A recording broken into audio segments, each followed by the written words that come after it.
We do know that millions of people were impacted by Hurricane Beryl's landfall last week, but have you ever thought about what happens to the animals at the Houston Zoo during natural disasters? This morning, we sent KPRC2's Mariah Ballard down to check out some of our four-legged friends to see how they fared. Good morning, Mariah.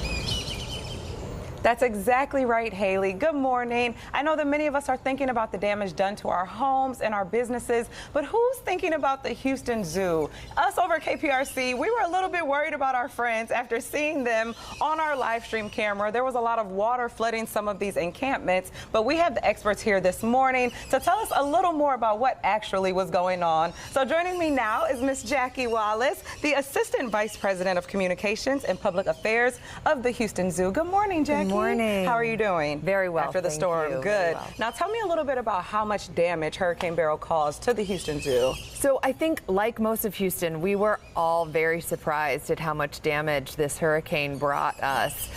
We saw so many downed trees. Luckily, none of the enclosures were damaged, in that the animals could all spend the night very safe and sound in their night houses and barns throughout the weather event. Yeah. Our team was right here on grounds to assess as soon as it was safe to do so. I love that. So is there a dollar amount on the damage, or are people just kind of cleaning up debris and downed trees? How does that look? We're still adding that total up. We had some significant damage to one of the roofs of our education center. Animals don't live in there, so that's great. It is at a place that is very safe.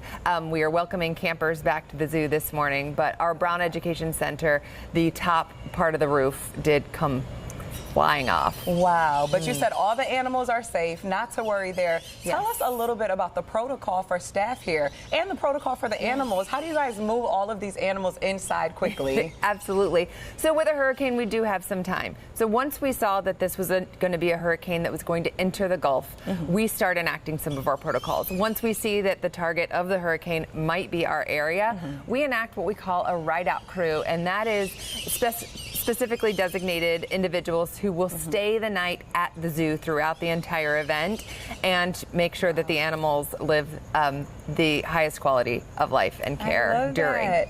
So you guys aren't just picking up the elephants and running into the enclosure. No. There's a whole plan. There's a whole plan. They all have night houses and barns that are built to withstand this type of event. So the night before or right before a hurricane is going to hit, they do also spend the night there most nights. So this is not a foreign place to them.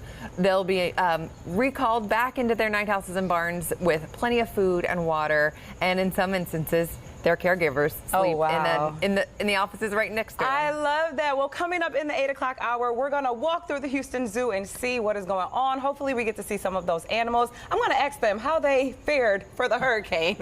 Yeah, well, we can hear them right now in your shot, so it sounds like lots are chirping and happy to be awake. Thanks for bringing us that update, Mariah, and we'll see you back here at 8 a.m.